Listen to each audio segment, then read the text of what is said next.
नमस्कार मंडळी, स्वागत आहे माझ्या दुसऱ्या ब्लॉगमध्ये। आज मी, मम्मी, पप्पा, दादा, विशाल, शुभम, नाना, नानी सर्व मिळून जात आहोत मांडरगावला काळूबाईच्या दर्शनासाठी। आम्ही सकाळी 8-9 वाजता पुण्यातून मांडरगावला जाण्यासाठी निघालो। मम्मीला व्ह्यू बघायचा होता, त्यामुळे ती सनरूफमध्ये उभी राहिली आणि व्ह्यू बघत होती। खूप मस्त नजारे दिसत होते, वातावरण सुद्धा खूप छान झालं होतं। दादा गाडी चालवताना ॲटॅचचा पूर्णपणे वापर करत होता आणि खूप हवा करत होता। बघा आता कसं रागाने बघतोय माझ्याकडे। आम्ही जाताना भोर मार्गाचा वापर केला होता। जर तुम्हाला जायचं असेल तर तुम्ही वाई मार्गाने जा, कारण रोड खूप खराब होता। मग आम्ही मंदिरात पोहोचल्यावर तिथे देवीसाठी साडी ओटी ते घेतलं आणि नंतर मम्मीने घरून नैवेद्य करून आणला होता, तिथे आम्ही नैवेद्य भरला। पप्पांनी आमच्यासाठी गजरे घेतले होते, मग आम्ही ते गजरे लावले। मम्मीने नैवेद्य भरला आणि आम्ही मंदिराच्या दिशेने निघालो। मंदिर अतिशय शांत वाटत होतं। आम्ही शनिवारी गेल्यामुळे तेथे अजिबात पण गर्दी नव्हती आणि एकदम शांतपणे दर्शन झालं। मंदिराच्या आजूबाजूचा परिसर एकदम स्वच्छ आणि शांत होता। मग आम्ही रांगेत उभं राहून मंदिराच्या दिशेने निघालो। मंदिरामध्ये गेल्यावर आम्ही दर्शन घेतले आणि तिथे 5 मिनिट बसलो। तोपर्यंत तुम्ही आजूबाजूचा परिसर बघा, किती शांत आहे। मंदिरासमोर खूप मोठं वडाचं झाड आहे, त्याची खूप घनदाट सावली पडते, एकदम थंडगार वाटतं तिथे। तुम्ही मंदिराचा परिसर बघू शकता।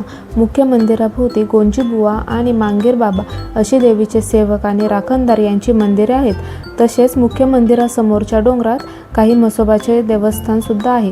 नंतर पप्पांनी नारळ फोडून घेतला आणि आम्ही आजूबाजूच्या मंदिरात जाऊन दर्शन घेतले। नंतर आम्ही पुन्हा मुख्य मंदिरात जाऊन देवीचे फोटो काढले।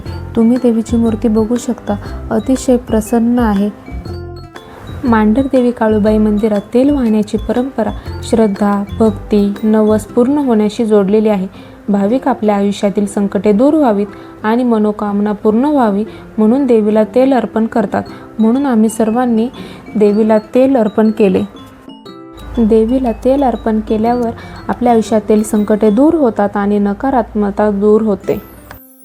पौष महिन्याच्या पौर्णिमेला काळूबाईची यात्रा भरते, तेव्हा तेथे प्रचंड प्रमाणात गर्दी असते।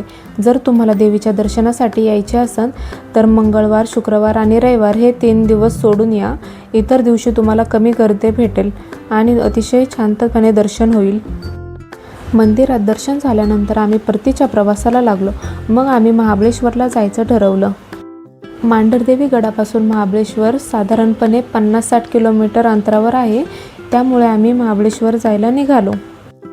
महाबळेश्वरमध्ये अतिशय घनदाट झाडी आणि थंड हवा असल्यामुळे असं उन्हाळा असल्यासारखं थोडं पण वाटलं नाही। तिथे जुने महाबळेश्वर, वेण्णा लेक, व्ह्यू पॉईंट्स असे बरेचसे ठिकाणं आहेत। आम्ही लेट निघाल्यामुळे आम्हाला जास्त पॉईंट कव्हर करता आले नाही, म्हणून आम्ही मॅप्रो गार्डनमध्ये गेलो होतो।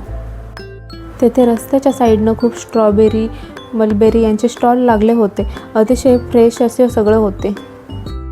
मग आम्ही मॅप्रो गार्डनला गेलो आणि तेथे मॉल एक्सप्लोर केला। नंतर आम्ही आईस्क्रीम खाल्ले। आम्ही सर्वांनी स्ट्रॉबेरी आईस्क्रीम घेतली, पण माझ्या नवऱ्याला बटरस्कॉच आईस्क्रीम खायची होती, त्यामुळे आम्ही बटरस्कॉच आईस्क्रीम घेतली। नंतर आम्ही स्ट्रॉबेरीच्या फार्ममध्ये गेलो। तिथे अतिशय फ्रेश स्ट्रॉबेरी होती, ते शेतातनं तोडून देत होते। नंतर आम्ही स्ट्रॉबेरीच्या फार्ममध्ये गेलो। आम्ही तेथे स्वतःच्या हाताने तोडून स्ट्रॉबेरी खाल्ली। स्ट्रॉबेरी खूप गोड होती। नंतर आम्ही तिथे थोडेसे फोटो काढले आणि फार्म फिरलो।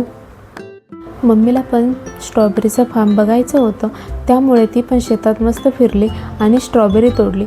मग आम्ही घरी येण्यासाठी 2 किलो स्ट्रॉबेरी आणि मलबेरी घेतली आणि पॅक केली।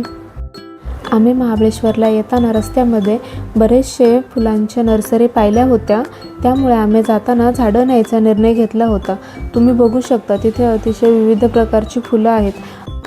तिथे फुलांची इतकी व्हरायटी होती की आम्ही कन्फ्यूज झालो की कोणती फुलं घ्यावी आणि कोणती नाही। मग मम्मीने काही झाडं सिलेक्ट केली आणि आम्ही निघालो। आम्ही गाडीमध्ये